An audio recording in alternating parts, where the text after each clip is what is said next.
Okay, good afternoon. This is Adam Sturch broadcasting from Garage Art today, working on oil painting. Here we are. I'm just going to pick up from where we left off yesterday, working on scale color. So I've got some yellow mixed up. To start with that, I move the camera to this side since either way I'm going to end up standing in front of it eventually.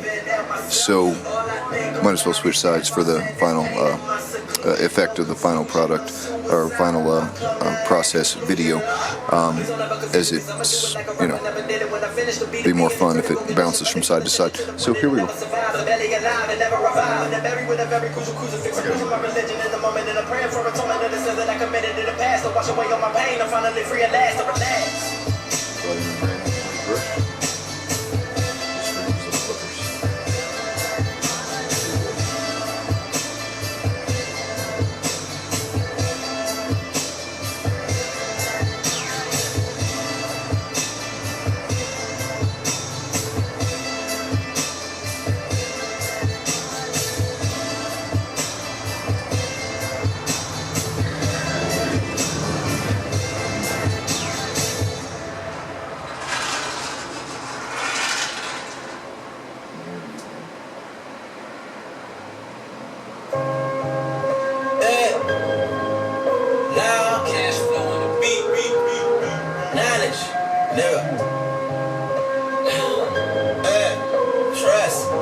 I'm sacrificing my life, I'm sacrificing my mind, I'm sacrificing my sanity, but most importantly, I'm sacrificing my time. Boy, I feel fine, I feel like I am a king. Honestly, I can't complain, even with faith that's the size of a grain of salt, I will still move a mountain and do what I want. I saw the thing with my rhyme, you were trying to feel me one time. If I give you something real, would you comprehend the feeling of emotion that I put in my line? I saw the beat with my rhyme, you were trying to feel me one time. If I give you something real, would you comprehend the feeling of emotion that I put in my line? I'm a catastrophic and catatonic answer to narrate. I alleviate for the leniency of the listener. Misinterpreting my cadence for continuity. I engineer with ingenuity. My flow should really supersede the sea of scene of promiscuity. A positive solution for pollution of the purity. A personally put the verse and the words I learned to work. I serve a search, I serve a nurse, I serve a curse. I hurt, I even have a hearse. I'm taking what I wanted and I gotta do. You never knew it. This is in a necrophilia. The way I kill a fuck the trick. I have a copy. I stay away from people who are isolated, but I like it in love with the crap. I created different reality. It's all inside my head. It's insanity. Very terrified. I'm living by myself and the struggle seems to consume me. So I'm peeking around the corner in the corridor. I like the definition of an artist that was starting with a light. I'm insecure and lacking confidence. I can't put up a fight. I mean, I must have missed the opportunity. Constantly lost in the station of my aggression was never meant to affect my sentences. With lectures and lessons that I have learned that living inside the legends of my alleged hypotheses and Pharisees. I put a hieroglyphic on the wall, and when I wrote it, I made sure that it was legible for you, so my legacy was the truth. I'm sacrificing my life, I'm sacrificing my mind,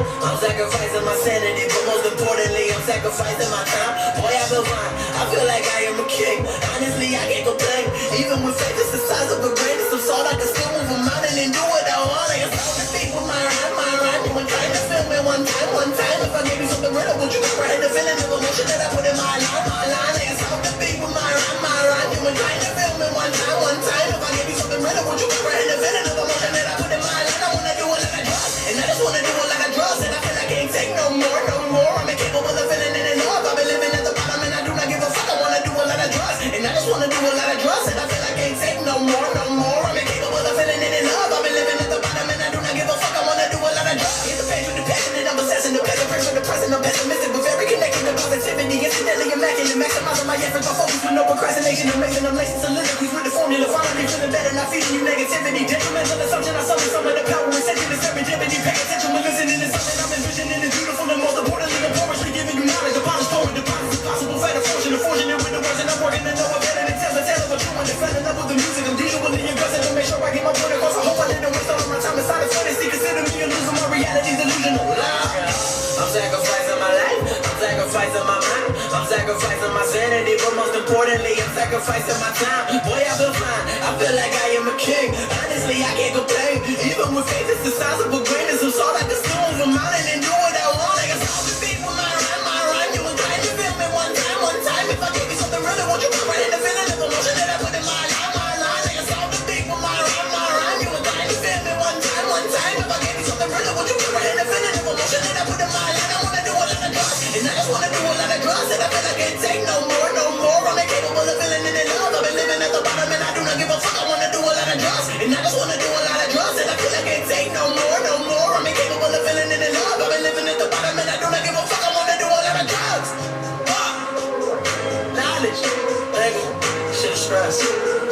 lot of fucking stress, a lot of time in this shit. A whole lot of stress.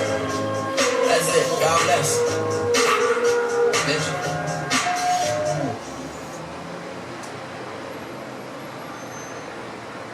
Yeah.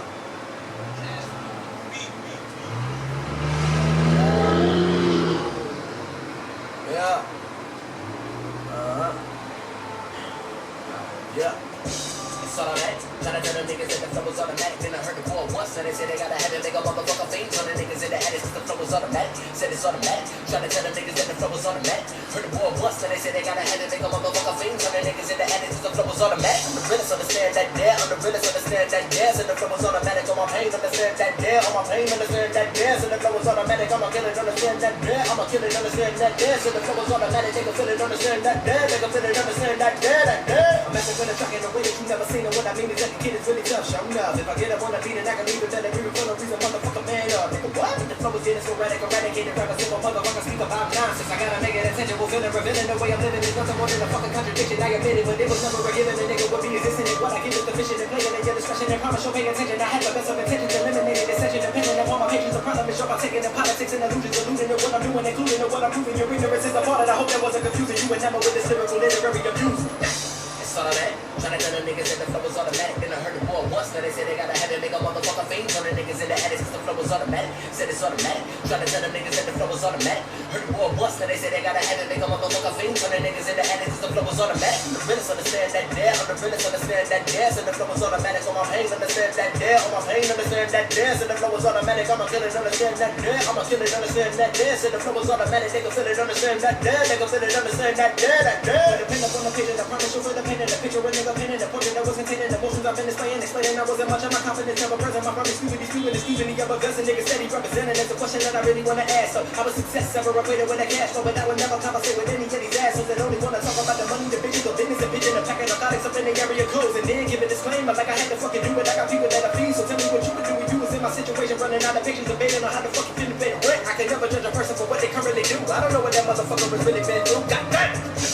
Automatic. Tryna tell them niggas that the flow was automatic. Then I heard the war once, now they say they gotta have it, make a motherfucker famous. All the niggas in the attic, cause the flow was automatic. Said it's automatic. Tryna tell them niggas that the flow was automatic. Then I heard the war once, now they say they gotta have it, make a motherfucker famous. All the niggas in the attic, cause the flow was automatic. I'm the realest, understand that there. I'm the realest, understand that there. And the flow was automatic. On my pain, understand that there. On my pain, understand that there. And the flow was automatic. I'ma feel it, understand that there. I'ma feel it, understand that there. And the flow was automatic. They can feel it, understand that there. They can feel it, understand that there. That there. One time for your mind with a rhyme from the reality. These niggas giving you feelings. I can't believe that you feel it. You gotta be fucking kidding. And what the music is listening. I'm calling a mission. I said I've been on a mission. I've integrated my soul with the sound. I gotta tell the truth and the lie is never allowed. The isolate myself inside the room. There's no time for fucking around. Shit, I gotta build it up from the ground. Niggas rather write a record. I prefer doing everything I can to make sure that I separate myself from every other motherfucker in reality that never give a damn. I've been telling everybody I'm developing a plan. They started off with a flow, but these niggas don't understand. Goddamn, I would never be somebody that would speak up about the wealth, and I just wanna be myself, not somebody else. I'm insane, so identity fraud would never help.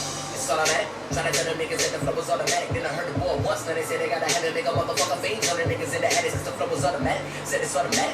Tryna tell them niggas that the flow was automatic. Heard the boy once, now they say they gotta have it, make a motherfucker famous. All the niggas in the attic, cause the flow was automatic. I'm the realest, understand that there. I'm the realest, understand that there. Said the flow was automatic. On my pain, understand that there. On my pain, understand that there. Said the flow was automatic. I'ma kill it, understand that there. I'ma kill it, understand that there. Said the flow was automatic. They can feel it, understand that there. They can feel it, understand that there. That there.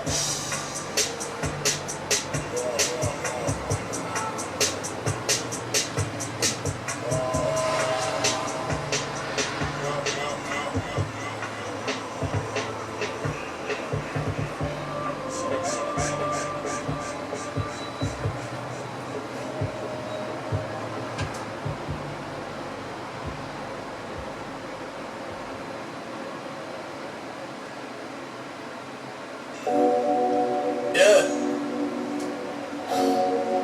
Knowledge. Now.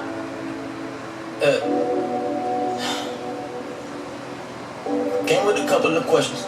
I ain't suggesting the obvious. Make you ingest my vernacular. Master of all my abilities. Acrobatic back and forth, I'm like an addict. Mr. Go and get it, get the gap, I got it. I'm combative, been in battles, one of my own. So ridiculous sentences running out. Now they on the post, no one fucking with me. That's okay, cause I like my seclusion. They soon succumb to the sound we created. I cater to no one but me and mine. Ain't no fucking handout that was ever given. This is repetition at its finest, baby. I don't give a damn if anybody like it. Boy, I said that I do this for me. Let's make it clear. I'm a demonstrative lyricist, literally in the infancy stages. I stated my purpose before, but they force on my hand with this ignorance. I'm innocent in the sense that I'm coming with pure intentions. I'm tempted to just take the scenery out. Gotta figure out how we gon' make it happen. Time is not on my side in the midst of madness. I've been so lost on the road to travel, giving everything I wanna let my pain unravel. I'm a singing and writing room like I'm puppet, I guess. None less than another that was legendary. I'm still complaining, I'm maxing out. In terms of energy, I feel like I'm maxing out. I'm in the times, can you feel for you just submit? No one is convinced I'm in, but I wanna get out of my down and just consume. I've been thinking what the hell I got to lose. A little bit of my pride, I threw away food for thought. I'm getting rid of my ego as a way of aggress. I wanna humble myself, become meek and thankful. Just appreciate the talent that I was given. I wanna maximize it to attain the line. I send all praise to the Most High, Lord.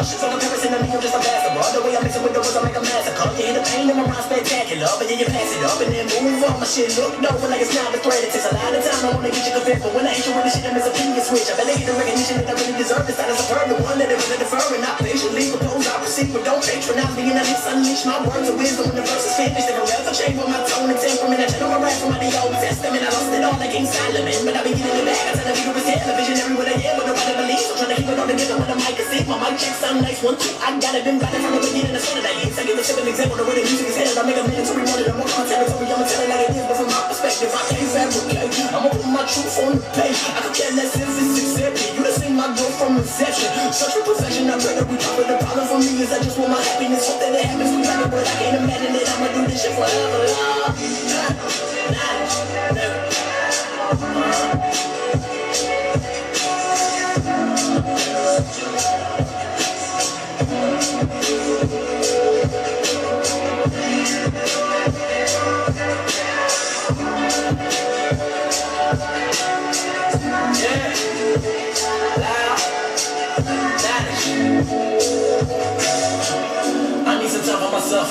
I stay away from the rest of them.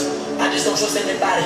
Emotionally, I'm invested. Self-centered, part and park upon a better path. I'm passing the negative point of view. I'm moving side and center. Super safe, I sanctify the vein. I rectify the pain. I paint a picture, pay attention. Won't you help me spread the message like the gospel? This apostle never falls or falls in the fall of my faith. I cannot take it, so I fade away. But my faith, it was predetermined. Got a firm believer. What I leave is a legible legacy. Blessings that came from the Lord, but I wasn't prepared to receive them at all. Get you in the cynical energy. I'ma send you a sign and I put it inside of a rhyme for your mind to grow. I take all the pain that I ever had and no one can see. I kept bottled up. Gotta progress, get better, step back. Just let me, I don't make an excuse. I've been over, I gotta elevate it to get to a level that nobody has been. I'm in a different mind state, I feel the same attack. I never relax, I laugh when you're in the gas. To get it Southern California where it never rains. Gonna take a whole lot of work and I'm motivated to get it sacrificing everything on my goals. All that I know is I got a whole lot of problems. I'm feeling it's still not an option. I hope and I pray that one day we achieve. Cause man, I gave my all till I had nothing left. But now,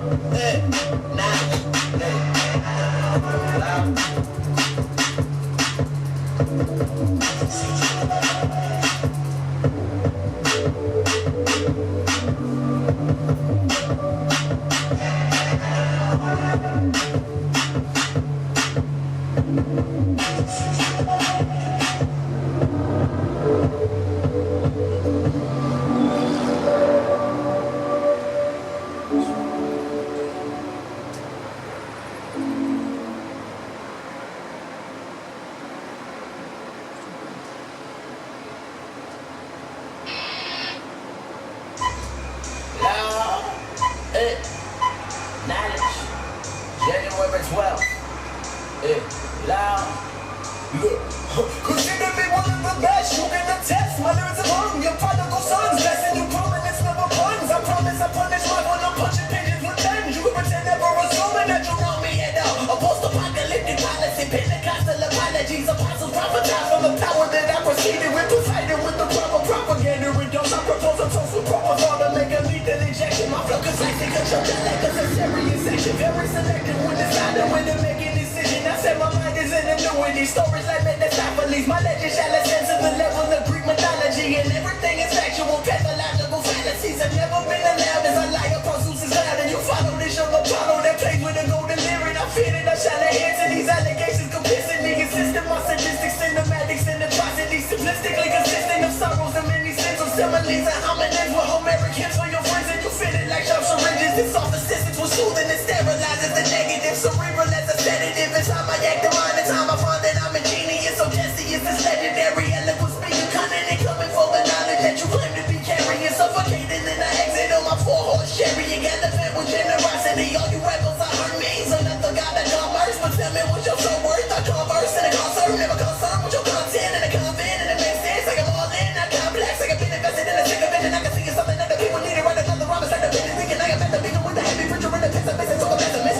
Bring it back to flow with you amazing. Like I'm innovating. You are emulating. You're insinuating. You are on the level you can never be. As I receive the teaching. I am built upon that you can never reach. You want to break it from within it. Incomplete. Please don't compete. You are not a cease. You are obsolete. I am far from weak. My science nigga representing me. When it's looking bleak, be the first to preach. I guarantee you can't crack my fake. Got upskirt taste, but the kid don't wait my fate. Even when I hold your breath, vocab and bricks. My man's a mess. I stress about my never lie. The solitary seat of spinning and sitting in Camelot. I'm the head of the table. The capitate with his caliber. Calibrating my consciousness. It's over higher caliber. 30 feet in diameter. My poetic pentameter passes the condescending. There's consequences of misery. Viciously vindicated. Berate what is expeditiously. It's Plymouth Rock. The promised place composing my art. I picked the perfect hemisphere like where humanity started. Was innovated, raped and pillaged. Now it's healing, departed. Indigenous people possessing prominence that was regal. It was kings and high priests. But now we believe in Jesus. Blue-eyed and blonde-haired for gentrifying the thesis and descending us some southern slaves. I cannot conceive it, but you take it as the gospel and think that it's concrete. We can start it in Ephesians, songs of maybe Ezekiel. Now that is testified when you died as pie in the sky. It was documented in Genesis, Exodus, and Leviticus. Now in the beginning, God created heavens and earth. It was formless and filled with darkness and rain out over the surface. The spirit of the omnipotent hovered over the water, divided the day and night, and it said, well, let there be light. Now ain't that grateful was the evolution of an inversion. If it was written by a man, well, then there's life and then worse. I think that we were given religion, so we question it less, obsessing over all of your instincts, worrying about what they think. They're giving false repentance like it mattered it all. Not to mention many wanted all these deities started as we crusaded to the current. I noticed the recreation of ignorance in the mind of this impotent generation. I think that I'll take it deeper. Look how you viewing these places of infinite destitution. No resolution for poverty or Western ideologies, only causing illusions and similar to mirages. Remarkable mental orders that marginalize the struggle alone that you never carry. And so everyone that's from the Middle East is now a terrorist. Embarrassing that you can't even see what it is. We from a place that takes a culture that we don't understand and tell the people how to live it while we raping your land and taking every natural resource you have in your hand. And you can have it back, of course it's for a discount price. There's no remorse within the fact that we have ruined your life. We got to make sure that our vices and our pockets can trade. But you don't like it, not at all, so what you gonna do? Fight shit, get a steady hand and a vision plan. They infiltrated by the white man with a lot of guns and the biggest bomb. Please don't move, we got napalm, so your plans for. Put your hands up, we gon' need the oil, yeah. All the bit in that Sarah drive, no, it never stops till we say so. You gotta run with it, I ain't that so. Lavish.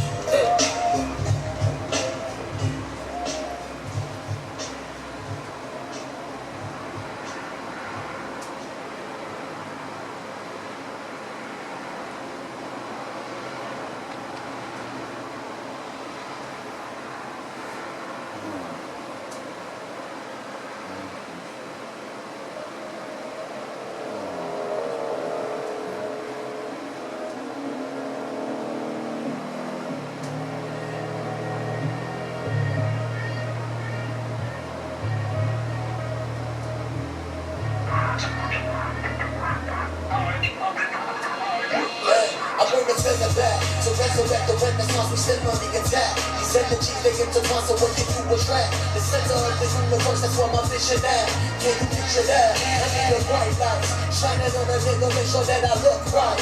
And I like the way I move, I call that hindsight. My nigga the type to bring a gun to a knife fight, turn it to a long night club fight. Strategizing to my protection, and I stretch it, and I maximize it. Takes steps ahead of whoever behind us, I'm masterminded. Never applying the pressure, make the temperature rise, and it's higher. See that we walk through the fire, this is the passion, desire, this is the epicenter. We better for what we acquire. Reach your messiah from any buyer, supplier, compliance. I'm a plug in the entire system, distributing suppliers. Knowledge yourself, I'm using the science, a tool to refine it. It's independence, stay with the self-reliance, toe to toe with giants. My time is tracking the steady mileage. Higher than some minds, it's never above the petty violence. When the theme music is animated and loud silence. I'm letting them match up just to start the riot. Those ain't my confidants, the niggas that sell me out like fucking punches pilot. For 30 shillings a gold, a pitiful pittance I know. No transactions for souls, no ever let it go. Spin the back, to resurrect the renaissance, we still on the attack. Send the G's, they get to want, so what you do attract the center of this universe, that's where my vision at. Can you picture that? I need a bright light shining on a nigga, make sure that I look right. And I like the way I move, I call that hindsight. My nigga the type to bring a gun to a knife fight, coming to an all-night goodbye. Take this and I bet you that they nowhere. My heart be like if I would make it sure my plan do not fail. I'm giving this steady to these heavyweights, my shit be my sad. I'm making these sacrifices for my vices when they get tagged. If I don't let every step what they're gonna make when they can't walk on this path. Use to control your equilibrium's inevitable crash. I'm feeling invincible, my ever invincible. I'm living with principles, this world is miserable. I'm trying to elevate this critical and pivotal. I do this simple, they set to the record straight. Don't hesitate, you niggas featherweight. This shit I write is heavy-handed for the modern day. Turn the men into martyrs to make an example of them. I'm stacking bread like a baker's dozen. In love with the pressure, the fuck I stand in front of the oven. Turn into a diamond, I'm shining brighter than days of summer. You can hear me coming from miles away with this raging thunder. Build a dynasty independently, they ain't taking from the turn back. So resurrect the renaissance, we still on the attack. These energies, they get to want, so what you do attract the center of this universe, that's where my vision at. Can you picture that? I need a bright light shining on a nigga, make sure that I look right. And I like the way I move, I call that hindsight. My nigga the type to bring a gun to a knife fight, turn it to an all-night goodbye.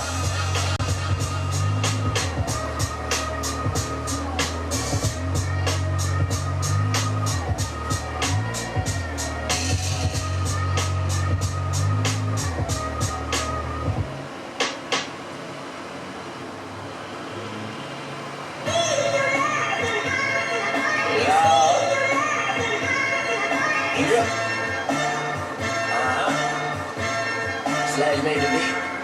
Yeah.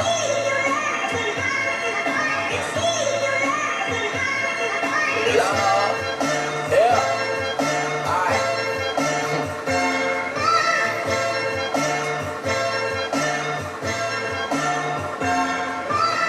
The mastermind is that my flow, I'm never forcing it. I'm putting you niggas to sleep when I get on the beat like I'm like a Kevorkian extortionist. That better proceed with caution. I was just counting my losses, getting a vision, I'm really comprised. I'm making it real in front of your eyes. Develop a plan and we strategize. You want my demise and I bet you decide to antagonize and try to divide. I'm keeping the niggas away from my side. I'm saying what I really gotta do when you agree with the way a motherfucker do it properly. There ain't no way I'm a motherfucker stopping me. Yes, and the flow is similar to an anomaly. But I gotta be is one dope MC that's necessary and legendary. When a white nigga living with an attitude, but that's a planetary. Your opinion babies and the people basing off of youth of God. Was a youth of listen, when the youth of God, we should be ashamed and ask for opinions. If you play that matter, like a real sentence and I fucking minute, like I'm so minute. I would cut my wrist until the pain was in it. That was problematic when I needed hope. And I pray to God to find a sense of self. And I know I never found it, became more grounded. Living in the front of the tears and I was drowning. I put it on the page and made that I'm a standard. To find what it means to really do well rounded. Yeah. Slash made the motherfucking beat.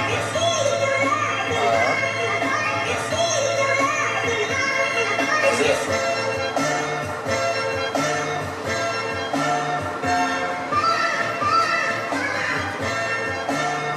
Let's do it.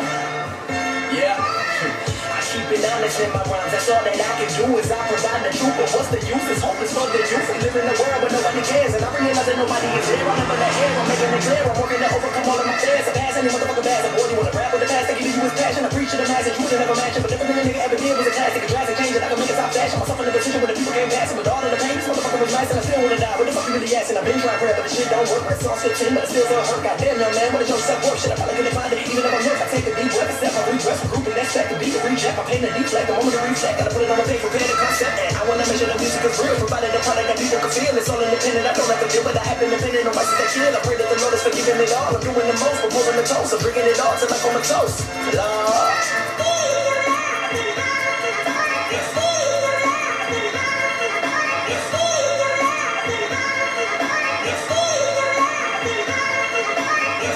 Alright, those take a couple of minutes to model a piece, especially getting into the smaller, more careful ones. So I'm going to cut it here and pick up, probably with a different color, in a few minutes. Okay, continuing with the Viridian green now, about 50-50 Viridian and white, sort of a turquoise green. Wisdom, comfort with the phenomenon of their own being.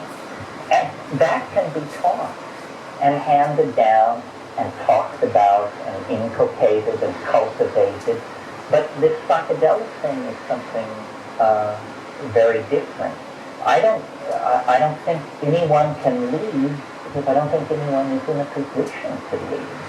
If you counter by saying, what am I doing? I'm pointing toward an open door. That's all. The method and the material is what you need to take away from this weekend. The opinions of Terence McKenna are simply that, and worth just that much. But if you take the techniques and the materials, you can create your own world of meaning and coherence. Yeah. 4 minutes, 20 grams. If you weigh 145 pounds, 5 dry grams, weigh it.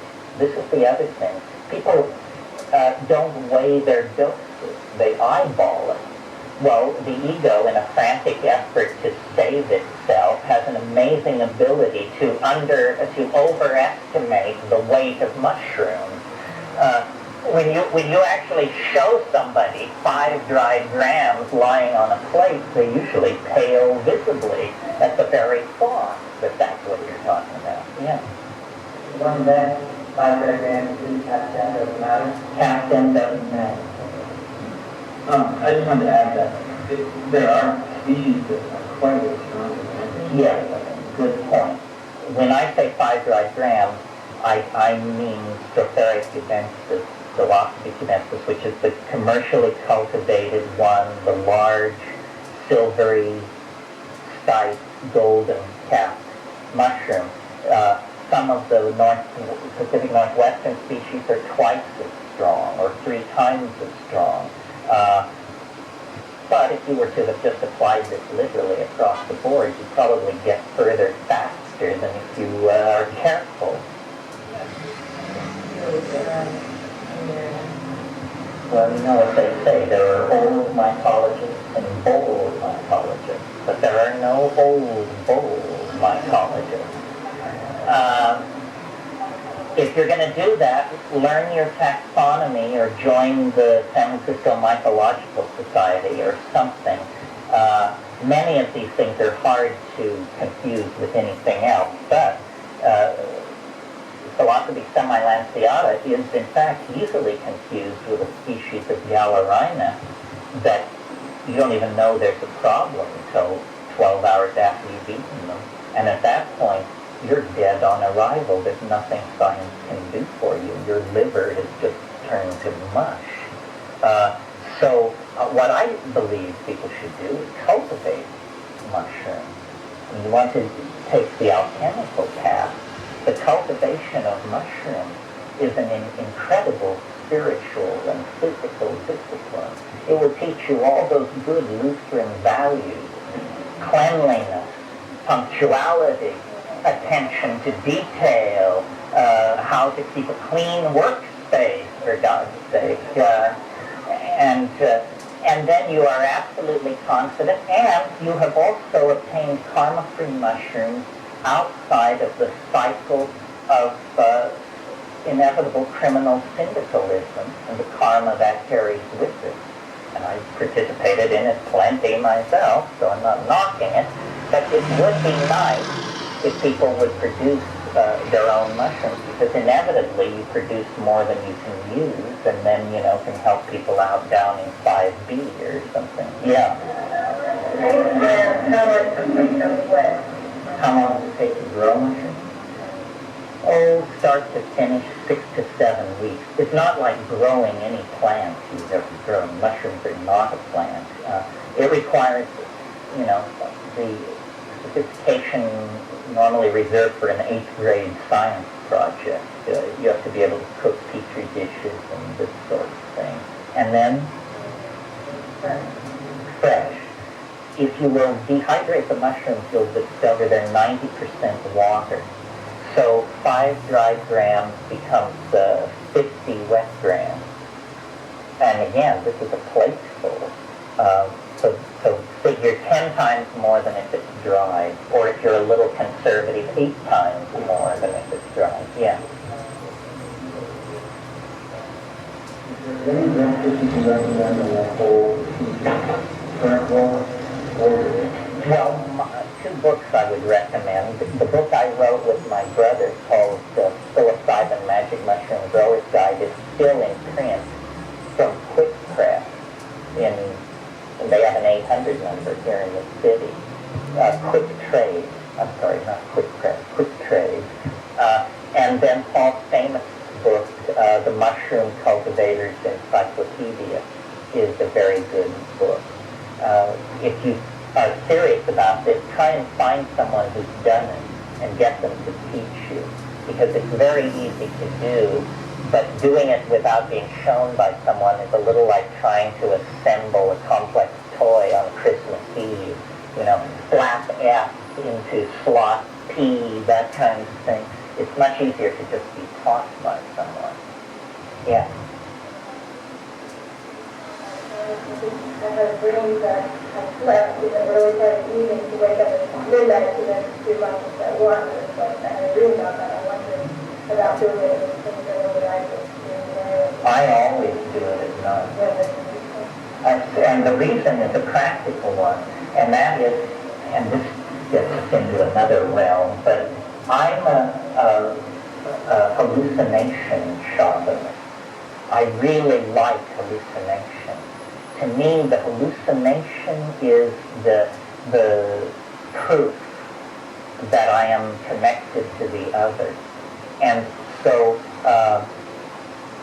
if I take a low dose and don't hallucinate, even though I may have insights and write cover pages with ideas and so forth, I consider the trip to be somewhat of a failure. Hallucination is what's important. Now, what was the other part of your question? Non-simultaneous. The hallucinations are reluctant to form in life, I've found. That's not true of everything. For instance, DMT, I prefer my ideal site for smoking DMT would be a grassy, sloping hillside somewhere in Marin County or something. Perfect in bright sun. But all other hallucinogens seem to prefer darkness and can organize themselves in darkness much better.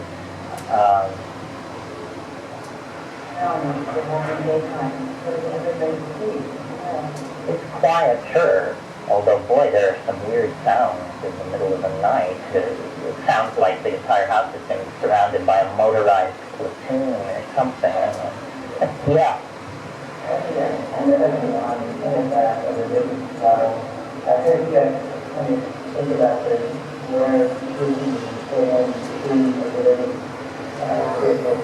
topic, and I was reading some estimate about I know there's a lot of controversy on that, but it talks about this idea of people and people get ideas that are in certain situations, mortality and certain, things that will happen that are significant.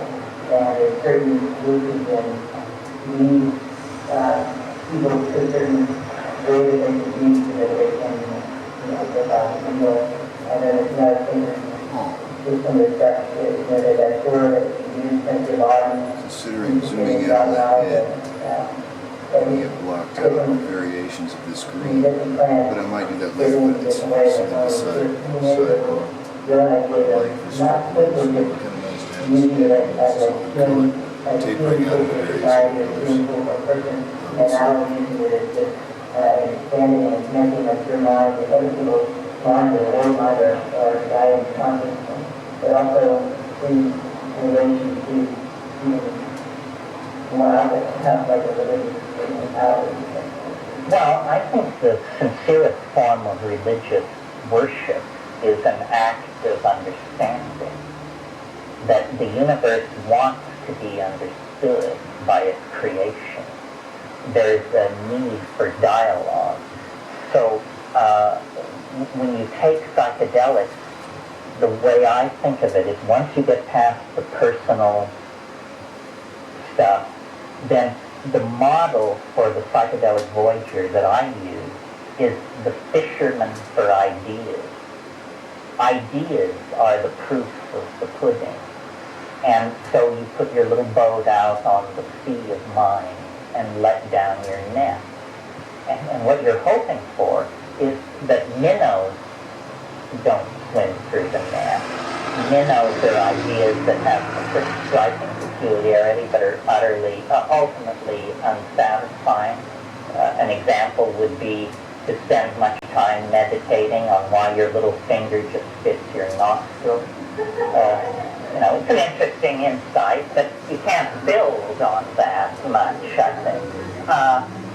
And if an idea is too large, it'll rend your nets, and you won't be able to wrestle it into the boat. And in fact, you and your nets and your boat will be dragged into the ocean, and we'll just put you in a corner somewhere and look in on you once a week. So what you want is middle-sized ideas, and they can be any idea counts. It can be an idea for how to reorganize an investment plan, or what quantum physics is really trying to say, or, the structure of cytochrome C. It's a specific problem with an answer. And I really believe that salvation is an act of understanding, that the moral life is a precondition for salvation, but that the final step is an act of understanding. So I take seriously the idea that these things are consciousness expanding, and that we should use them to add to the storehouse of culturally validated ideas. Yeah. Well, an interesting one. I'm trying to articulate it. I'm wondering about how age and intention come into the and I know when I was a lot younger, and I was listening to Washington, I didn't have the intention to really reach a certain growth or understanding, and it just kind of had a time. And as I got older and my own awareness increased, my views of things changed. And I'm wondering what your views are, or if you have an insight on, is there a certain age when you think it's appropriate to use these as part of the process for personal growth, as opposed to what it means to a lot of children? I think it's more about the culture in which you're embedded. In other words, I'm obviously considerably older than you. In the 60s, we actually did it with fairly high purpose and did it at fairly high doses. I mean, you weren't even getting into the game if you didn't take 500 micrograms. Now people take 70 micrograms and feel that they can hold forth on the subject of what is LSD. I think what happened was in the 70s and then in the 80s, the dose was dialed down, and it permitted people to take it less seriously. And so you didn't take it as a fun thing because you were young. You took it as a fun thing because you were young in the 80s. And that was how the 80s dealt with it. You can dismiss LSD as just kind of a fun thing if you keep the dose down under 100. But once it starts climbing, it begins to be more and more profound. I have noticed as I age and my peers age that we seem to get more sensitive to it. Which is not to say that we don't need to take it, but that when we do take it, we don't need to take quite such flattening amount as in the old days. But I think once you are conscious of your identity and of the world you're in, sometime around 16 or so, then I think it becomes just a matter of circumstance and predilection and intelligence. I don't think, psychedelics work with intelligence, but they can't increase it beyond a certain point. And some people are just, I almost said shallow, and then I decided simple, and then some people just are beyond the reach of these things. Somehow it doesn't address their agenda. What this seems mostly to have an appeal for is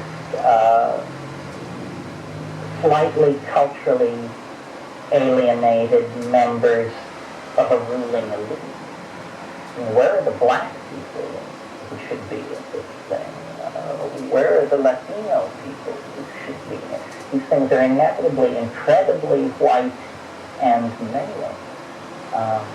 Why is that? Well, I'm not sure. Yeah.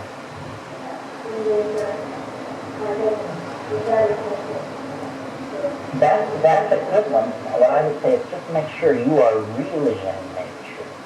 Because the reason I stopped taking LSD outside, or psychedelics outside, is because every time I would take them, something so weird would happen that I just could not stand it.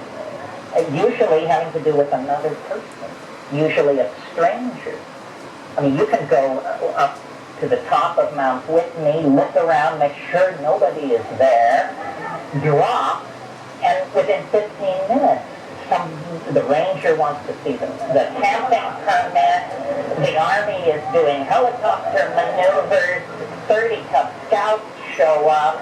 I mean, it's uncanny. So and some people like to do that. I mean, some people's idea of a good time is to take 500 mics of LSD and wander around lower Manhattan meeting people.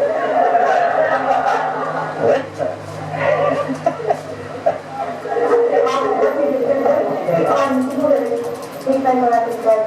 Around a lot of people to absorb like a learning experience from interaction with other people of their mind and similar mind. Well, these have to be small doses because at effective doses, you're lying on the floor as dead.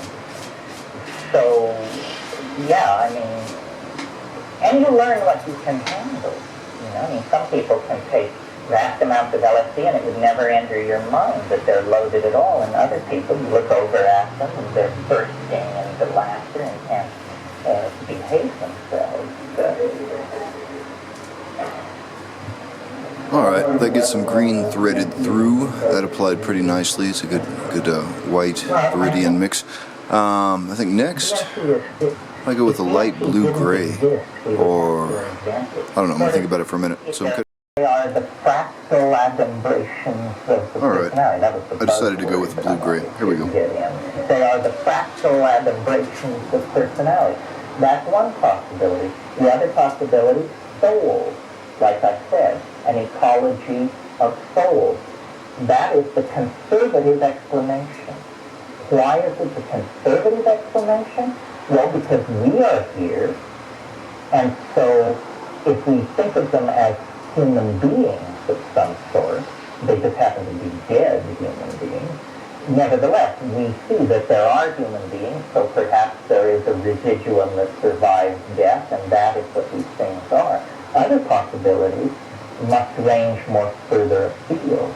A parallel continuum actually inhabited by these things, that they are not human beings in any form, that they are autonomous entities with their own universe.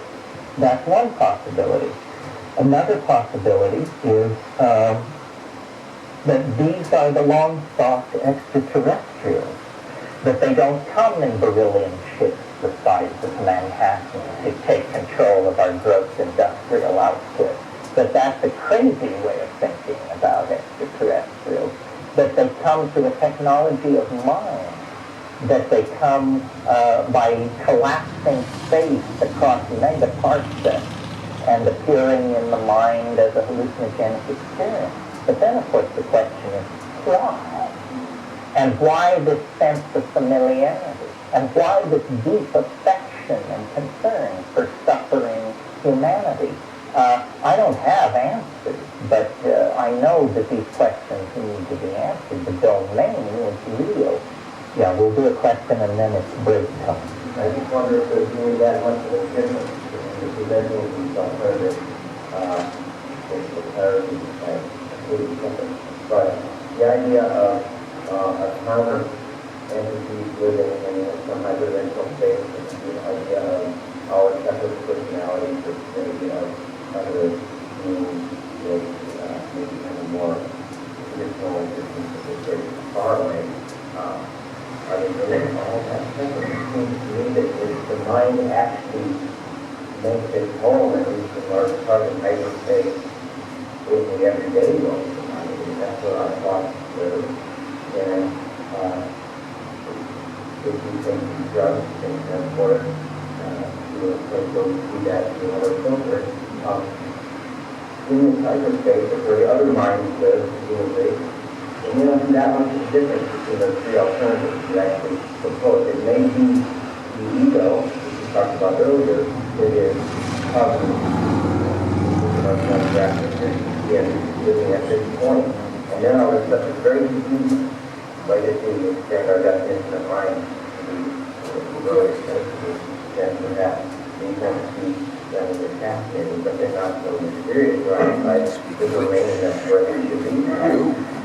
Well, no, I mean, you're right, although, well, let's take two of the possibilities. If it's an ecology of souls we're dealing with, then they should have complete knowledge of the history of the planet and everything that's ever gone on and so forth, but they won't have a complete encyclopedia of galactic history or something like that. I think that, well, frankly, I don't know what I think. It depends on how recently I smoked DMT. The overwhelming impression is of cognitive dissonance occasioned by the simultaneous perception of alienness and familiarity. These are the most alien things you've ever seen, and you know you've been here before, and you know it's very important, and you know it's basic to who you are. But if it's the self, then what have we done to the definition of the self? The self is supposed to mean that which is most familiar to me. If the concept self can also include the notion that which is least familiar to me, then it's almost too broad a concept to use. I think what we need is scientists. You don't have to wear a white coat, but you do have to have the scientific attitude, rolling up their sleeves and going in there with the same attitude that Wallace went to the Amazon and that Darwin went to the Galapagos. And let's figure out, let's map the flora and fauna. Let's get a taxonomy of these types. Let's try and figure out where they're coming from and what their purpose is. Shamanism, I believe, is the study of this dimension. And it's not reached any conclusion. At this point, it is a phenomenology, not a science. And so the Amazon shaman, he has a language of control and description which is satisfying in his context and to his people, but it may not be satisfying in your context and to your people, even if you assimilate it perfectly. You know, it's like physicists talk about charm and strangeness of quarks, but this has nothing to do with strangeness or charm in ordinary speech. These are very, very complicated concepts where the technical gloss has been to call it strangeness. And when a shaman tells you he deals with ancestry spirits, you, for whom Castor the Friendly Ghost is the image of an ancestor spirit, definitely get a cockamamie notion then when you try and map Castor the Friendly Ghost onto the Amazon shaman's notion of an ancestor spirit. These concepts require a lifetime of manipulation and familiarity before you understand where the boundaries will lie. Well, why don't we take a 5-minute, 10-minute break here and then we'll come back. Kinds of details. There's the details of shamanic usage, descriptions of ethnographic material, how ayahuasca is used, how is used. There's a whole neurophysiological world of discussion. What happens to these molecules once they get inside your body? Where do they go in the body and in the brain? And why are they able to do what they do?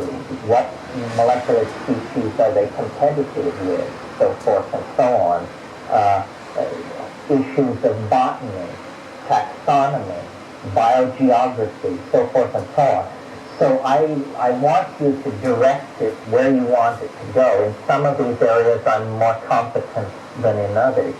But if I'm incompetent, I can usually bring myself to say so and name a book that will help you out. So I want it to fulfill your needs, and that's based probably on your professional orientation and where you want to go with this stuff. So don't be shy about jerking us one way and then another. Yeah.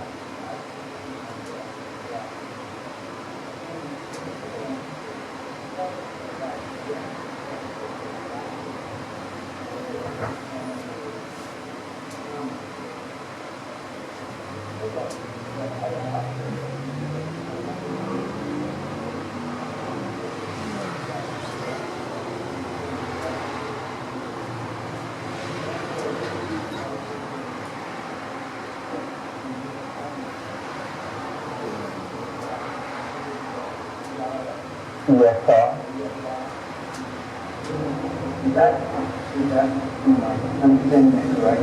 Well, let me background. The question relates to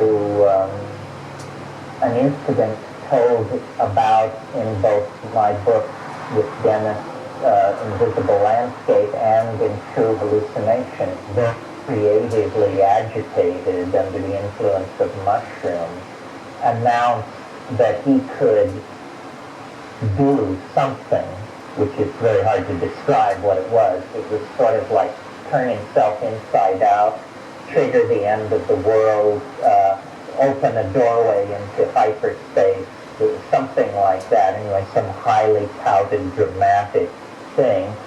He organized an experiment to test the theory, and the result of the experiment was not nothing, which was what I was betting on, not what he said would happen, which what he was betting on, but a very peculiar incident then was generated where he seemed to lose his mind, to put it simply, for about 3 weeks, but in a very specialized and orderly way.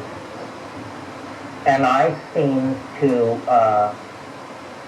also undergo a parallel but different kind of transformation.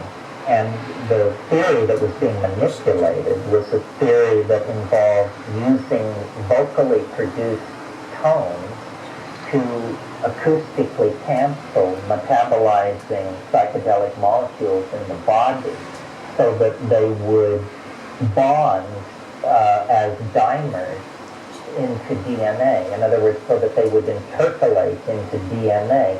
The hypothesis which lied behind all this was that DNA must be the storage, the physical storage site for memory.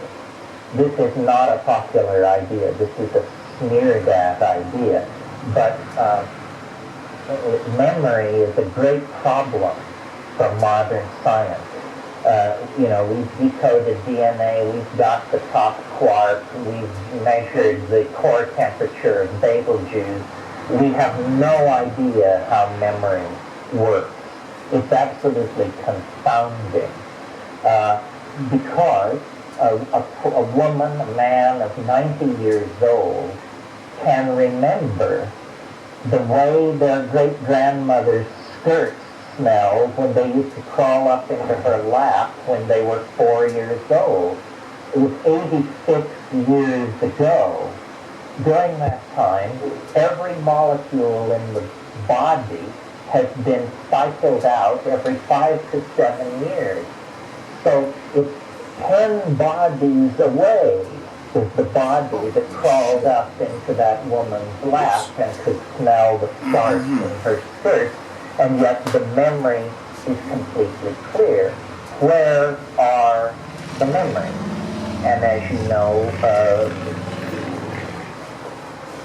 experiments have been done with ablating large parts of the brain or studying people who are the unfortunate victims of very traumatic head injuries. And there are cases in the medical literature of people who have fully 80% of their physical brain destroyed and no memory impairment whatsoever. So where are the memories? Well, there are a number of theories, but there is nothing more than theory at this point. Dennis said, let's assume nature is conservative for a moment. We know that nature stores protein codes in DNA. And we know that DNA has large silent portions, and in fact some of you may have seen the data which came out just recently, that those large silent portions of the DNA exhibit the same mathematical properties as language. Did you all read this? Oh, this is hot news, folks. As you know, DNA codes for protein. That code is only about 6% of the DNA chain. The rest of the DNA, the other 94%, is called silent DNA, or by some people, junk DNA, because it doesn't code for protein. So what does it do? Well, recently they've been sequencing this junk DNA and then studying it with algorithms used by the CIA to detect code in noise. And they discovered that the silent portions of the DNA fit all the necessary criterion of language. They have syntactical structure. This seems to support Dennis's contention, which was, and it would be very controversial, you see, because it's a Lamarckian mechanism. It's saying that experience can modify nuclear DNA, which is denied by anti-Lamarckian evolution. That's not the way it's supposed to work, according to Darwin and the neo-Darwinians.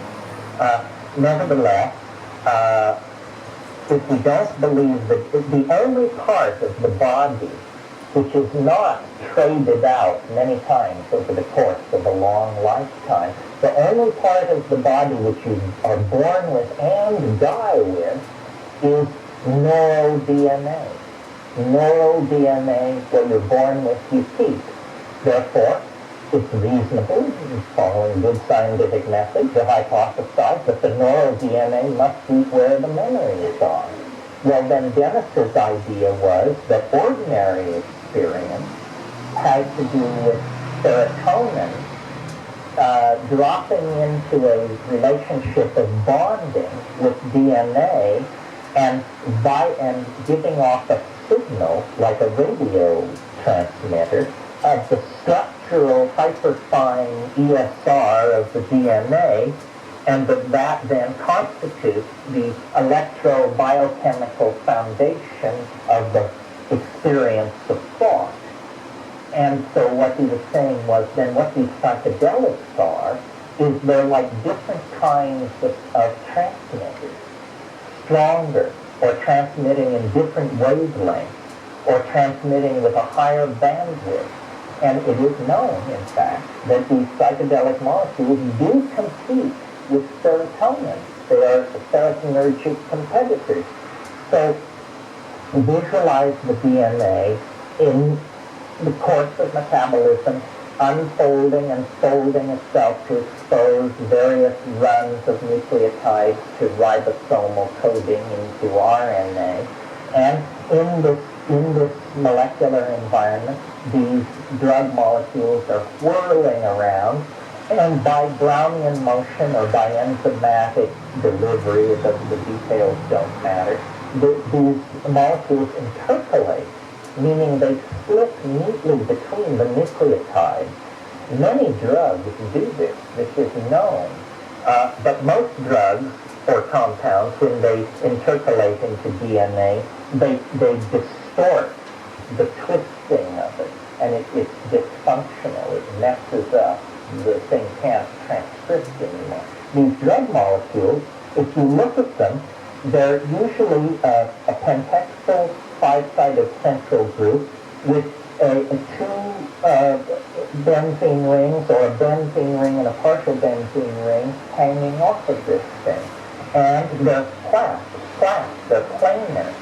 It means if you could blow up a psilocybin molecule to the size of a cutting board, it would be about as thin as a cutting board, and as wide and as long. Those flat molecules fit right in between the nucleotides.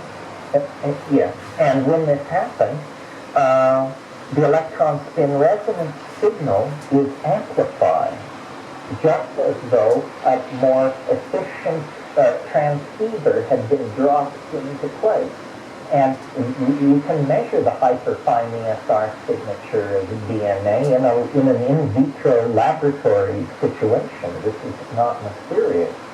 So the idea then is that we have a family of molecules, endogenous neurotransmitters like serotonin, acetylcholine, so forth and so on, and exogenous neurotransmitters like psilocybin, psilocybin, mescaline, and then exogenous, endogenous like DMT found inside and outside the body.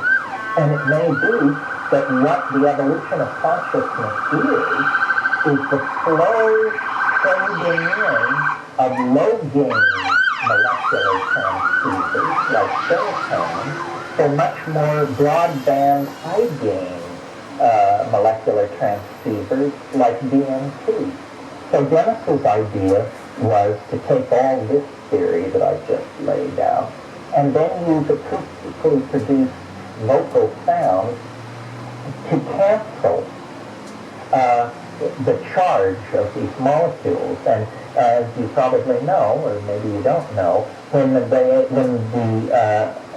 a molecule becomes superconducting, it will bond into anything. It becomes a hyperbonding molecule. It will bond anywhere.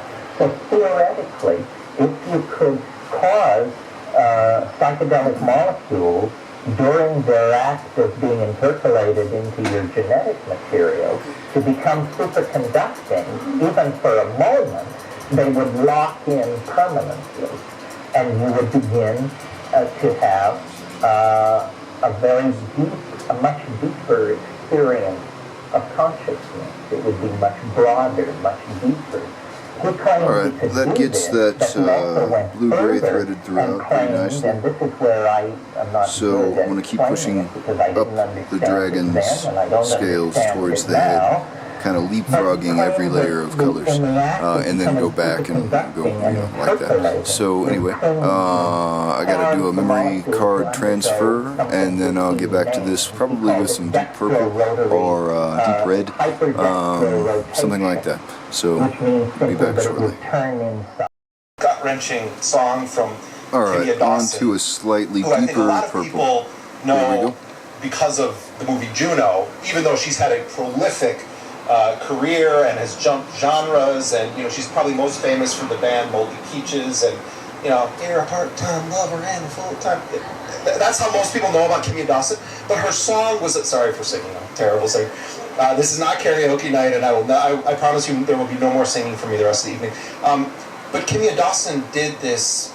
It was just a brutal, beautiful, soulful, into her iPhone rendition of a song about Black Lives Matter that also talked about the killing of black transgender women, and talked about the killing of people for allegedly selling loose cigarettes, and it was my eyes welled up when I heard the rendition of that song that she sent into us, because you could hear her voice breaking, and also that she was sitting in her own house alone recording this into her phone. And on that episode, when we aired the Kimia Dawson piece, I said that that we are not just having musical acts on here to kind of give the show a little bit of oomph. We're doing it as a direct response to fascistic tendencies to want to stamp down on culture and cultural expression and artistic expression. And another thing that we've done is we are working with actors, and we're doing something that I really am excited about, and we've done I think 3 of them now. But we're producing radio dramas that are nonfiction, that are based on top secret documents provided to us by Edward Snowden. And so the first one that we did, which I can play you guys a little clip of if you can help me, was the incredible and very underrated actor Peter Sarsgaard, who he's just an utterly brilliant actor, and he's been helping coordinate he's sort of an unofficial staffer at Intercepted. But what we did with Peter was we took an NSA document about and this was provided by Edward Snowden. It is a top secret document, and it was about a guy who works for the NSA and gets sent down to the Guantanamo prison to participate in the interrogation of prisoners early on in the War on Terror, so-called War on Terror, and discovers while he's in Guantanamo, working, interrogating prisoners, that it's a fantastic place to go on a vacation. Like, as part of your official job, you get to also be on vacation in Guantanamo. So what we're going to play now is and you know that it has to be off this microphone, because it is, of course, it's verbatim. We did not change a word of this document. So here's Peter Sarsgaard, starring as an NSA operative, who goes down to Guantanamo to help interrogate prisoners and discovers it's an amazing place to hang out.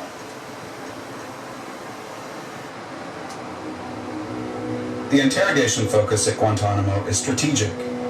Tactical questioning is accomplished in theater to see what they know, categorize them accordingly, and determine what requirements they can satisfy. The work can be extremely interesting, challenging, and very fulfilling. On a given week, the NSA LNO might pull together intelligence to support an upcoming interrogation, formulate questions and strategies for the interrogation, and observe or participate in the interrogation. Afterward, the LNO captures and disseminates pertinent technical information gleaned from the interrogation back to the NSA.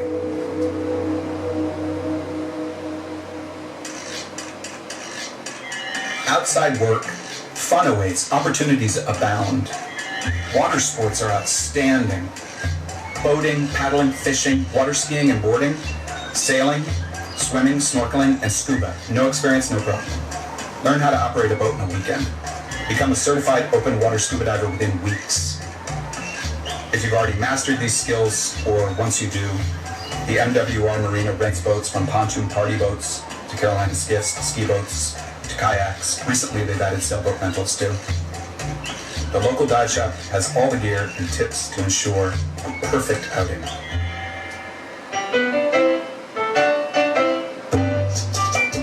Water sports not your cup of tea, but many other activities to round your day off. The library has 24 internet terminals and over 1,000 videos. Or take in a movie at the outdoor theater featuring a weekly variety of the latest releases. Other activities include pottery, hiking, nature walks, biking, paintball, martial arts, tennis, racquetball, basketball, softball, in bowling. There are also several swimming pools and gyms, or just relax and take in the warmth of the sun. If you would be interested in a TDY opportunity at Guantanamo Bay, please contact Redacted for more information. So and it's actually a little bit longer than that, and it goes back and forth between interrogating prisoners and enjoying margaritas in the prison in Cuba. And we have this fantastic sound designer named Rick Kwan, who has been creating the images that you hear. And it's we also did one recently with another fantastic actor, Bill Camp, who many people probably know him as he played the cop on The Night Of. But he's a classically trained actor and all around just kind of awesome character actor. And we don't have that clip with us, but he's going to be a recurring character on the Intercepted podcast, playing a real life person who works for the NSA, who writes a column for the NSA's secret newspaper. They have their own secret publication that you have to have a top security clearance to read. That's called SID Today, the Signals Intelligence Directorate Today. It is a classified newspaper, and NSA spies and others who work for the agency volunteer to be columnists or to write stories. And they write stories about, I went to help do drone strikes in Yemen, and when we were in Qatar, they have an amazing bazaar where you can buy, fake hookah pipes to bring for your kids. And by the way, we killed this person, this person, this person in our operation called Operation Shenanigans. True story. But Bill Camp plays the NSA philosopher. He was a guy who has he got an MFA before going to the NSA, tried to write the great American novel and was rejected, and then joined the NSA And when the opportunity came along to be the philosopher columnist for the NSA, he jumped at the opportunity, and it is the most self-important, like obnoxious column you could possibly imagine. It's not even worthy of an undergraduate's attempt at explaining. He uses the, and you'll hear some occasional Kierkegaard from me.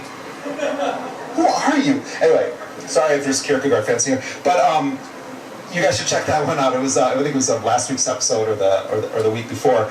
So we're doing this with actors. We have some stuff coming up with Maggie Gyllenhaal and Marissa Tomei and a few other people. The other thing that we're doing that is not serious gloom and doom reporting, which is by far the bulk of our show, is we're working with this great comedian named Anthony Atamanuik, who is a Donald Trump impersonator.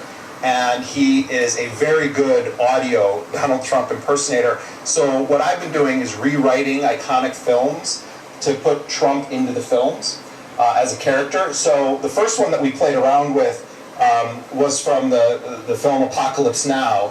The opening scene where the fan is there and you know Martin Sheen is looking up at the fan going around and he's still in Vietnam, and so we did a little twist on this. I think it was the third week of Trump's presidency where we put Trump in that bed in the hotel room, and this is that episode.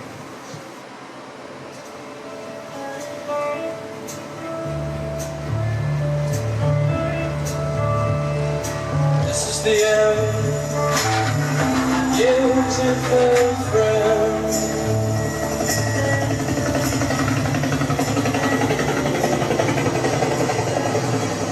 Washington.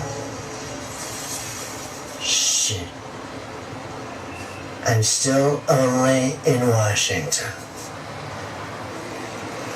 Every time I think I'm going to wake back up on the set of The Apprentice. When I was at Mar-a-Lago after the inauguration, it was worse. I'd wake up in the morning and there'd be nothing. I hardly said a word to my wife until I said yes to the divorce. When I was in D.C., I wanted to be at Mar-a-Lago. When I was there, all I could think of was getting back to Trump Tower and calling into Fox and Friends. Maybe Sean Hannity. I've been here 3 weeks now, waiting for a mission. Getting softer, smaller. Every minute I stay in the Oval Office, I get weaker. And every time some moron on Twitter calls me fuckface, Von Clownstick, he gets stronger. I call my own shots, mostly on the accumulation of data. Each time I watch fake news CNN, the walls move in a little tighter. Everyone gets everything he wants. I wanted a mission. And for my sins, they gave me one. Brought it up like room service with a taco ball. It was a real choice mission. And when it was over, I'd never want another. Believe me.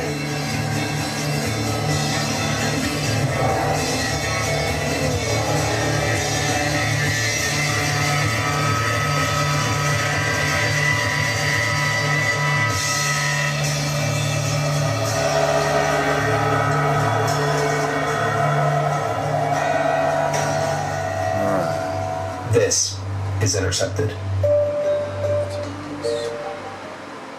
Those have been fun to work on, and I think it's, for me, I've spent most of my adult life in war zones, documenting the suffering and deaths and tragedies of people who live on the other side of the barrel of the gun that is American foreign policy. I started going to war zones in 97. I went to Iraq. 98 I went to Iraq, and I went to Nigeria, and I covered the tail end of the wars in Yugoslavia, and then post 9/11 was just in Iraq and Afghanistan, and then once you get in that world where you're doing war reporting, it really fucks with your mind in a way that you only feel fully human. And this is, I think, relatable from people who've done this, but also people who have served in the military.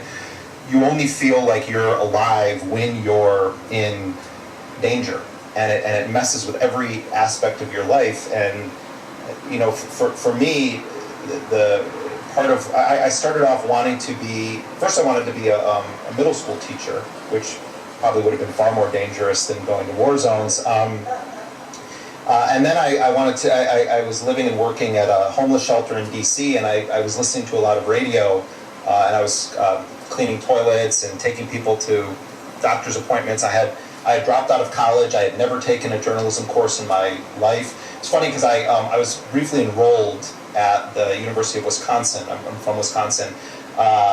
And I say, when people say, oh, did you go to school at Wisconsin? I say, well, I was enrolled, because I actually didn't physically go to the classes, and eventually that resulted in me not being allowed to go to any of the classes because I was kicked out of the university. But like a couple days ago, I got an invitation from the journalism department at the University of Wisconsin asking me to give this keynote lecture, and they're like, would you consider returning to your alma mater? I'm like, you better check the paperwork on this thing, because I did not go, and I would never have been able to get into that journalism program. But I'll go speak there, though. That'll be fun. And so I got into journalism because I wanted to be involved with social justice struggles and the relationship between, poverty in the United States and racism in the United States and violence in the U.S. and what we were doing around the world. And as I started to engage in a parallel education, parallel to the university system, I was a voracious reader and a vacuum cleaner of political writings of all stripes. And when I heard Amy Goodman on the radio, I said, I want to do that. That speaks to me. That's how I want to engage in this fight. So my gateway into journalism was not, I want a career as a journalist. I want to be the next, Woodward and Bernstein. It was, this world has so many horrible things happening in it, and I want to be part of exposing that and part of telling stories of people who are prevented from having a voice, in part because of where they happen to live, but also because of the way that that the news media has been structured for a very, very long time in this country. And so I came into journalism and learned it as a trade, like you would learn to be a plumber or an electrician, rather than as a course of academic pursuit. And one of the things that I'm really interested in as I get a little bit older and I start to think about the state of journalism is the changes we need to make for how we approach education. And when people are in high school, they're asked to make these decisions that are going to dictate along the whole next part of their lives about, your junior year, where are you going to go to college? Where are you going to go to college? And it's like, I had no business going to college when I did. And I failed, spectacularly failed, but not because I was a screw up or was stupid or lazy. It wasn't the right thing at that moment. Now I think I would love to be at a university. I think I would go to every class. Like I would love, for instance, to study economics. I would love to do multiple language immersion courses. If I could start now, my God, I would love to go to a great university with an amazing library and awesome professors and lectures and absorb it all. But I wasn't ready for that when I did it. And I think that's the reality of a lot of young people, is they don't quite know what they want to do or who they want to be. And it's not that they are, confused in some kind of a irresponsible way. It's just that our brains aren't fully connected yet. The frontal lobe is not connected to other parts of it. Your brain isn't fully formed. I say this, by the way, as the father of a 17-year-old. I read this great book called Yes, Your Teen is Crazy, and it's about the neuroscience, like how our brains develop. And it really isn't until you're like mid-20s that you become an actual rational person, just, scientifically. But I think we should do away with the concept and this that everyone should be going to a 4-year university and that paper is the most meaningful achievement that you can have with the 4 years following the finishing of high school. I think we should view some of the most meaningful roles in society as the product of apprenticeships and giving people an ability to work among and with and around people who do what they want to do.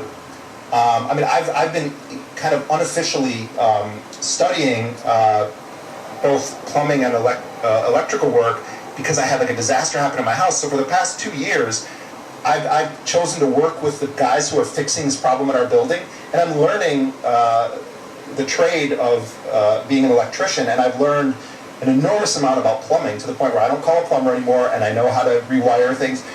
It's amazing when you actually see somebody that's really good at something with their hands, and you also realize, my God, I'm spending so much money calling people to do this. It's not rocket science, but also there's something fulfilling about solving puzzles every day that I really got attached to. And for years I worked as a house painter before I got into journalism, and it was some of the best years of my life. Like when you work with your hands, when you live in the world, when your fingernails get dirty, you're alive, and you're among people, and you're the world of journalism now is a very cerebral, isolated environment because everyone is connected to their devices, and it used to be a profession of the working class, and that was early newspapers. The idea of it was to kind of project to the working man was part of the idea, and it's why the Daily News and the New York Post, as horrible and despicable as the New York Post is, and the Daily News actually has been in a little bit of a weird renaissance, but those are papers that you see so many working class people on the subways reading, but there's something to that shouldn't just be dismissed. There's a real value in our society to presenting information that's relevant to the lives of people, and I think that I know that some of the best journalists that I've met in my 20 years of journalism either didn't go to university or they never set foot in a journalism classroom. They studied something else or they came at it from a different life experience. One of the most famous foreign correspondents on CNN, Nick Robertson, who's their senior international correspondent, Nick Robertson started his life in journalism as the satellite uplink technician for Wolf Blitzer and those guys in the Gulf War for CNN. He was literally the technical guy who was getting their satellite coordinates in place so that they could beam at the time it was just phone calls that they were sending in.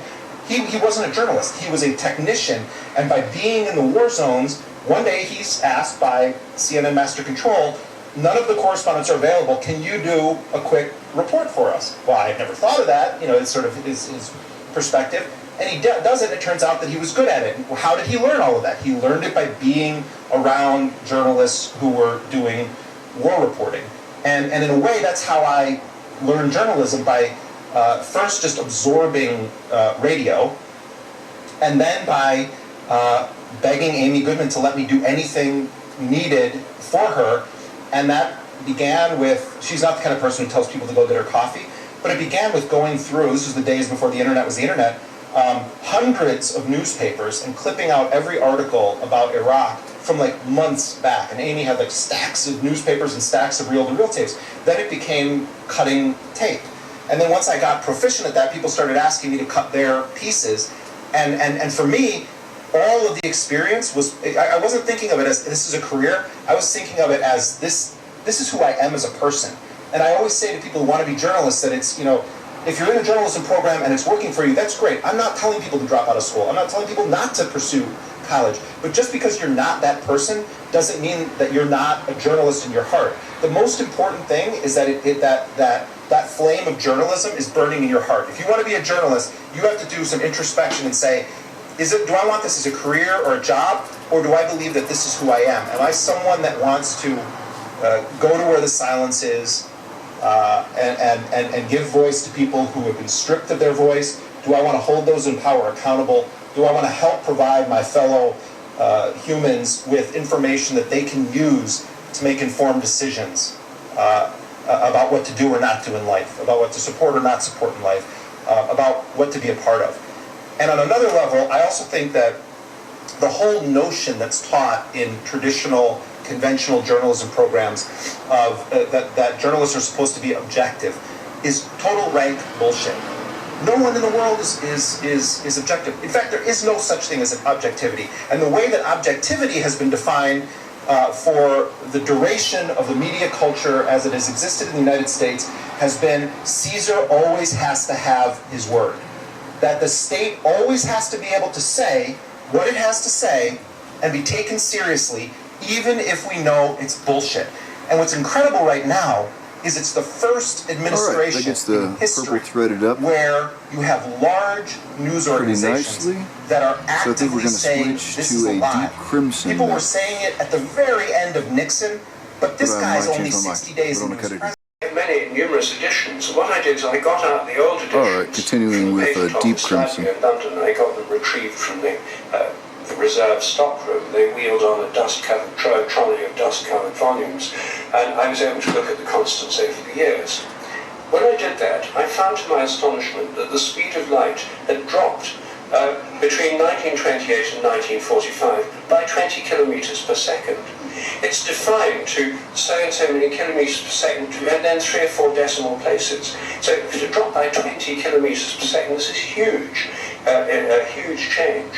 And I looked up the primary literature of the period, and I found during that period all around the world, people were getting this low value. Then it went up again. They all started getting a new value. And I thought that's really, really interesting. That would have huge implications. Maybe the speed of light is cyclic. Maybe this would affect the whole way the universe develops and works. But I couldn't find any physicists to explain. They didn't want to discuss it.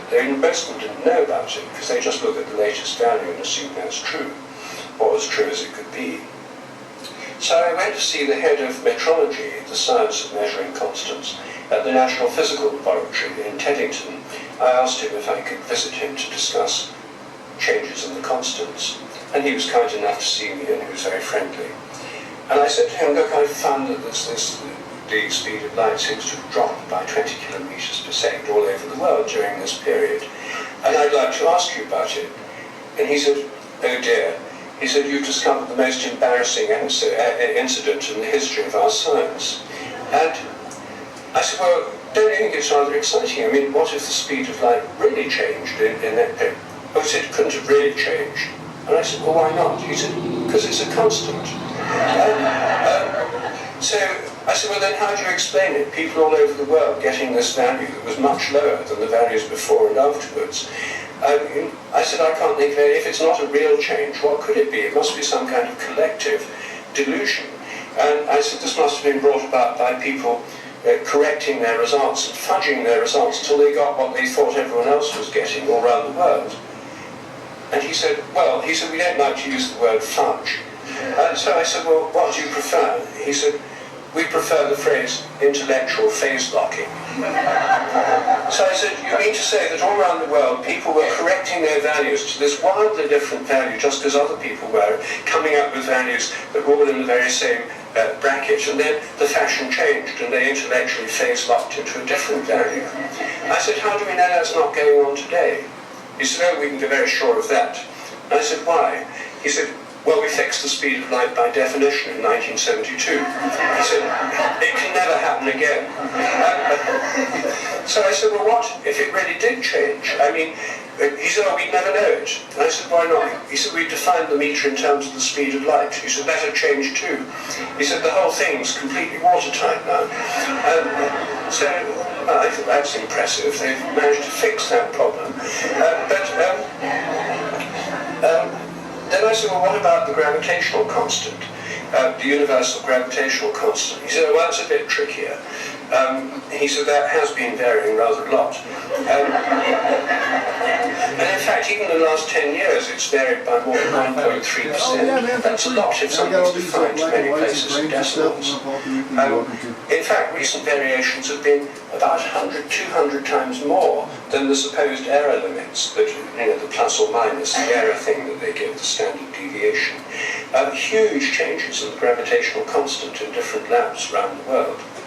What happens at the moment is that the labs measure it, it comes out with different values on different days, then they average it. Then the British National Physical Lab, the American Bureau of Standards, the French Central Laboratory of Physics, they all send in their values to the International Committee on Metrology.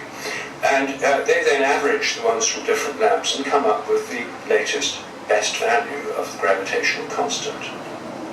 So I said to Dr. Bentley, well, what if, say, there was, as the Earth moves, the solar system moves through the galaxy, what if there are actual fluctuations in G because of the Earth's environment? You know, clouds of dark matter that the Earth goes through, or changes in relation to the rest of the galaxy. What if these errors are correlated? What if they're all high on one day in one lab and low in another? There might be a reason for these big variations. He said, oh, no, they're constant. He said, no point looking for fluctuations, they're just errors. So, for the last 10 years, I've been trying to persuade metrologists to put their raw data online with the dates and the values, and then have an exercise in open science so anyone could look for patterns. Do they go up and go down together? Do they fluctuate?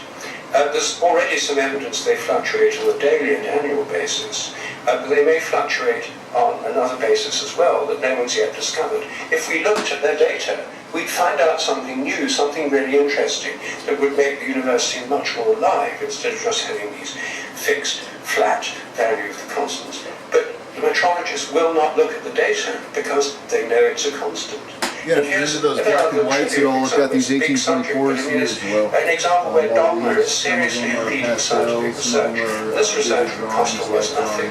I'm trying to persuade them at the moment to put them online. I'm having another go at this. And I did meet a metrologist earlier this month. What's up? Who got very interested in this and said he'd try and talk to his colleagues and say there's some hope this could happen. Anyway, when I left, the head of metrology at the National Physical Lab, he reached down to a cardboard box beside his desk and he said, oh, by the way, you might want one of these, they've just come from the printers. He pulled out a pamphlet and he handed it to me. He said, the latest values of the physical constants. I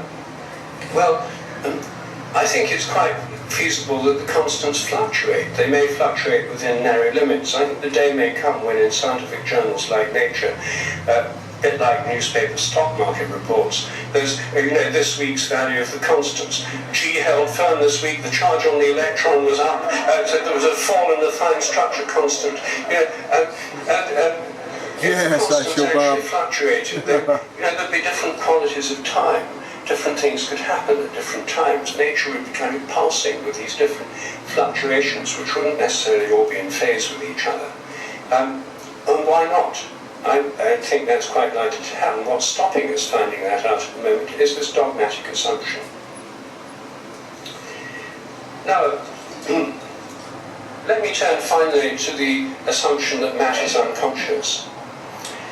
This assumption dates back to the 17th century. When René Descartes, the philosopher of the world machine, he's the person who most clearly formulated the machine theory of nature, when he formulated his view, he made a sharp distinction between matter, which he defined as unconscious, and mind, which is consciousness. And Descartes said that all of the matter in the universe is unconscious. It's just stuff that's pushed around by external forces. Animals are just machines, plants are just machines, human bodies are just machines.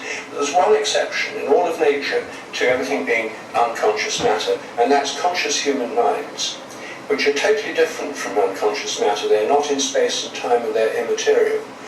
We alone have them in the natural world, and the only other beings with immaterial minds are angels and God. So human minds, angels and God are immaterial, everything else is material. Now, he couldn't explain how these minds interacted with the brain. He thought it happened in the pineal gland, and modern dualistic theories are similar, except the supposed seat of interaction shifted a couple of inches into the cerebral hemispheres. This was Descartes' theory, and it created a sharp dualism between mind and body, between humans and other animals and the rest of nature, because we have conscious minds and purposes, and they don't. Therefore, we can use them in factory farms, vivisection, do what we like because they're just insentient automata.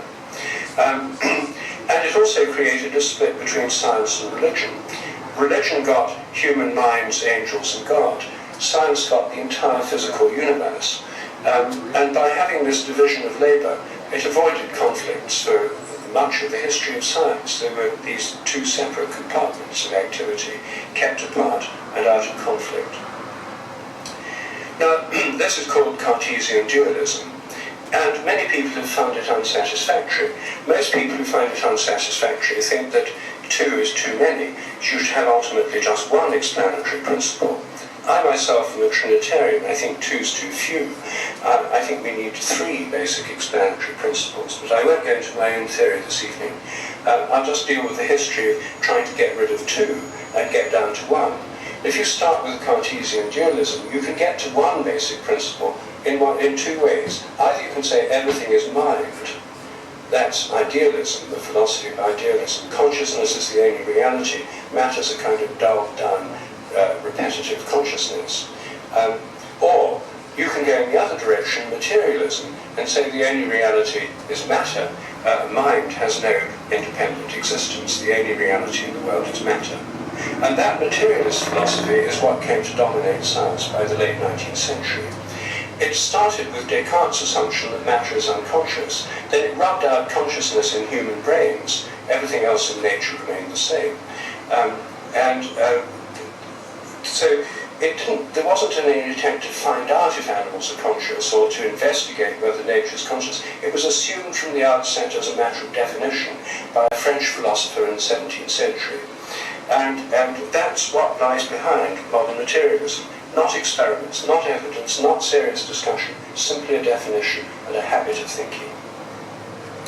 Now, one of the first problems that this philosophy creates is the explanation of human consciousness. How come we are conscious if matter is unconscious and our brains are nothing but matter? Well, the answer is there is no explanation. We ought not to be conscious. And a lot of effort in 20th century philosophy of mind, and indeed psychology, was devoted to trying to prove that we're not conscious. That consciousness is a kind of illusion. The dominant school of psychology in academic circles in the 20th century was behaviorism, which says that the only scientific thing to study is muscular contractions and glandular secretions. So behaviorists to study behavior and not get involved with speculations about meaningless concepts like consciousness. So consciousness was driven out of mainstream psychology in the West for decades. Philosophers of mind in the West have mainly tried to prove that consciousness either doesn't exist, it's just folk psychology to pretend it does, but really the only reality is neurophysiology, the behavior of nerves, or else that it's an illusion produced by the brain and that it does nothing. The problem with the illusion theory, which is probably the dominant one at the moment in academic circles, is that it doesn't explain consciousness, it presupposes it, because even illusion is a mode of consciousness. These theories are so unsatisfactory that materialist philosophers spend their time shooting down their rivals' theories, putting up their own which then get shot down, and all these theories seem terribly unconvincing. And the reason they seem unconvincing is because they are unconvincing. And they've just gone round and round in circles. This is the basis of a huge industry. Most philosophers in the English-speaking world and almost all neuroscientists are materialists who deny consciousness or ignore it.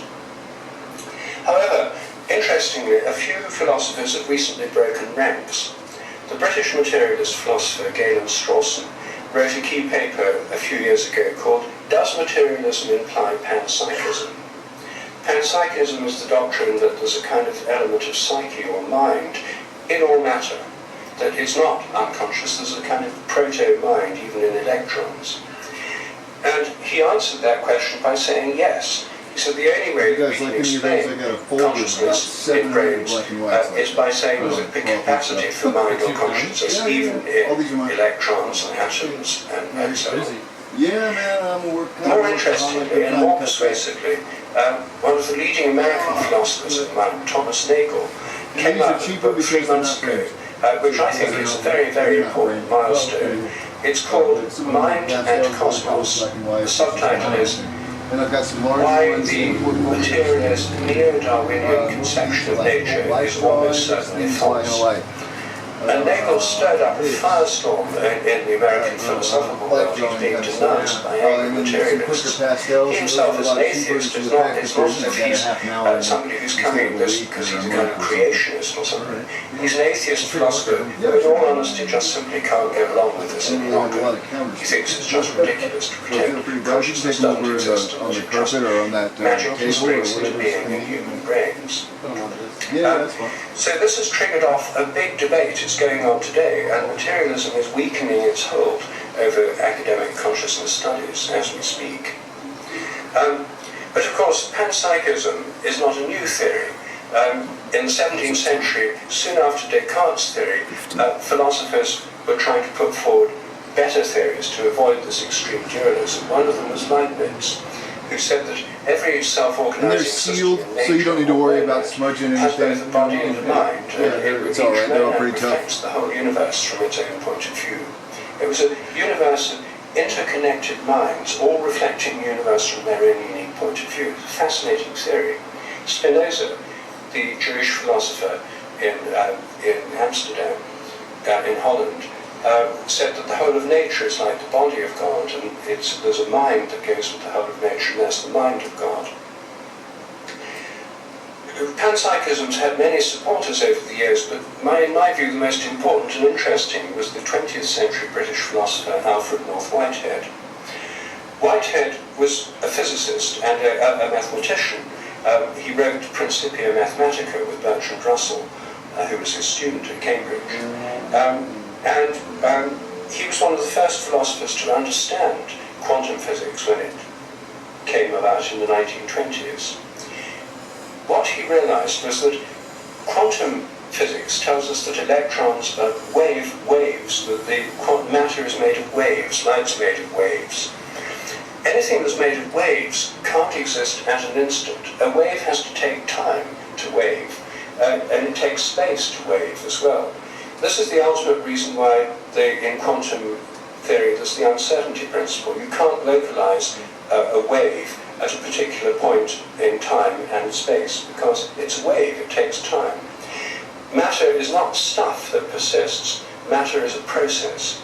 That's what Whitehead told us. It's an ongoing process of wave-like activity. Because it's wave-like, and because it's a process, it has a future pole and a past pole. A wave has a bit that's the leading edge and the trailing edge. It exists in time, it's spread out in time.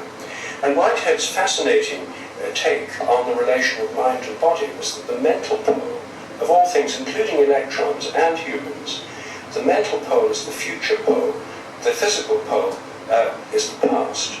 So the relation of mind and body is a relation in time, not space. We normally think of the mind-body relationship as through spatial metaphors, the inner world, the outer world, the inner life, the external world, that sort of thing, as if the mind's inside and the world's outside. He was saying it's not like that at all, it's a relation in time. Our minds, the mental aspect of us and of electrons, are concerned with possibilities. The mind is a realm of possibility, and mental activity consists in choosing among those possibilities. As soon as you made a choice among the many possibilities, it becomes a fact. I decide to raise my arm. As soon as I decided to do that, out of all the possible things I could have done, I've done that. It's an objective fact. You can photograph it, measure it, detect it. It's a physical fact, but it's in the past. So the relation of mind and body is a fascinating idea of that the mind is concerned with virtual futures, things that haven't yet happened, with possibilities. And even in quantum theory, the electron, the wave equation of the electron, the Schrödinger wave equation it's called, describes all the possible things an electron can do. And this gives you, physics tells you possibilities or probabilities. When you measure the electron or when it interacts with something, all those possibilities collapse down to one observable fact, sometimes called the collapse of the wave function. And it's as if even electrons are surrounded by a realm of possibility which can't be physical, or possibilities are not yet physical.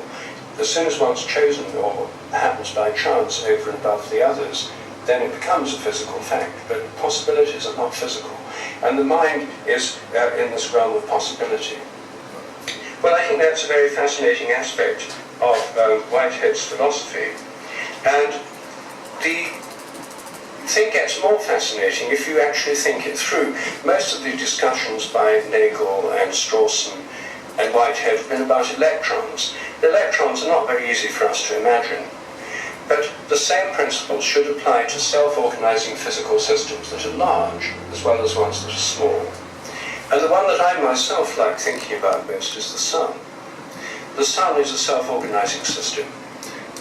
It has complex electromagnetic patterns of activity, which we know more about now than so ever before. that gets But this raises pretty the good question variety of the colors sun's starting mind. to be threaded Could through the the sun dragon. think? And Could the sun I'll have a pick mind this as up well and as a continue body? with that, Could it be or thinking maybe some about broader future stroke possibilities, areas making tomorrow. decisions among them? Thanks Where for to watching this send Adam out a Sturch solar podcasting flare, from the which direction Garage a Art, coronal mass Taos, New ejection Mexico, should go in. working on If oil the painting. sun Here we points are. them towards Have a the good earth, night. there'll be massive power outages.